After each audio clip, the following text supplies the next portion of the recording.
All right, so now that we have implemented all those changes, right? Now this is setting the location. Let's actually create the part that we're gonna be able to do this, right?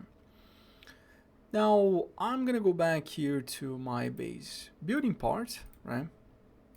I'm gonna create a child, and I'm gonna call this BP base chassis 1, right? I'm gonna have many parts, but this is just gonna be one of those parts. Now I'm just gonna go to here. Let's search for that.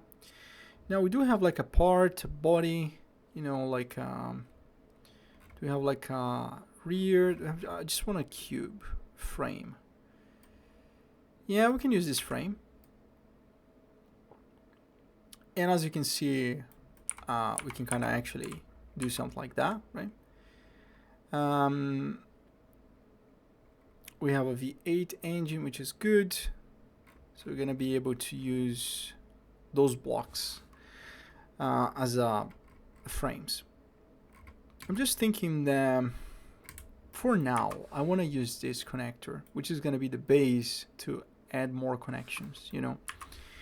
So let's just use that one again. We're gonna go back here. Again, click on the cube, go back, and we're gonna drag and drop here, right? Now is asking for the elements, so I don't think I have a light metal element, so I'm just gonna assign a light metal. I think I may have to do the same on this one, so I'm just gonna edit this, and on the material I'm just gonna assign the light metal, so it looks a little bit more realistic in terms of, right? Perfect.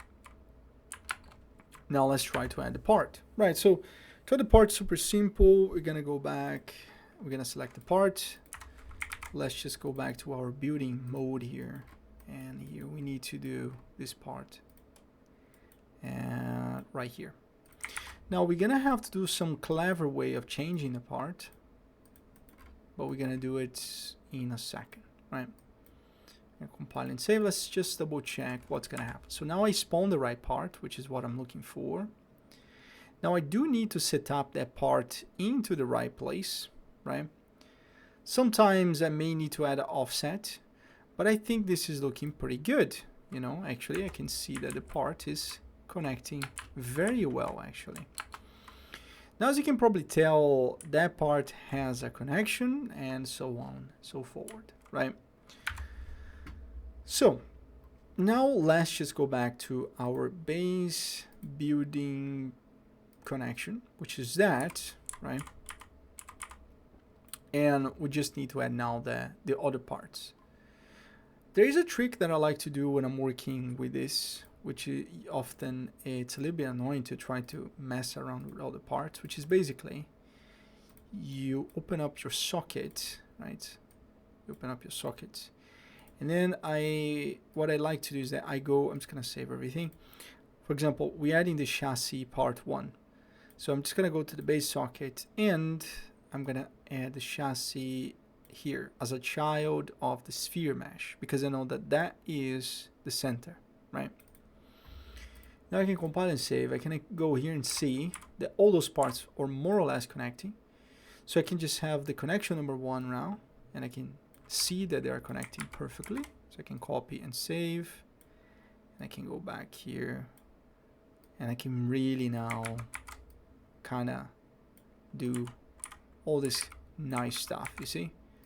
Go back, and because Unreal Engine has this grid system, we don't even need to worry about if this is right or not, because I know with confidence that everything is stacking up properly, right? And that's it. So let's just add here, right? So everything looks good. Now we just go back to your socket and you press delete.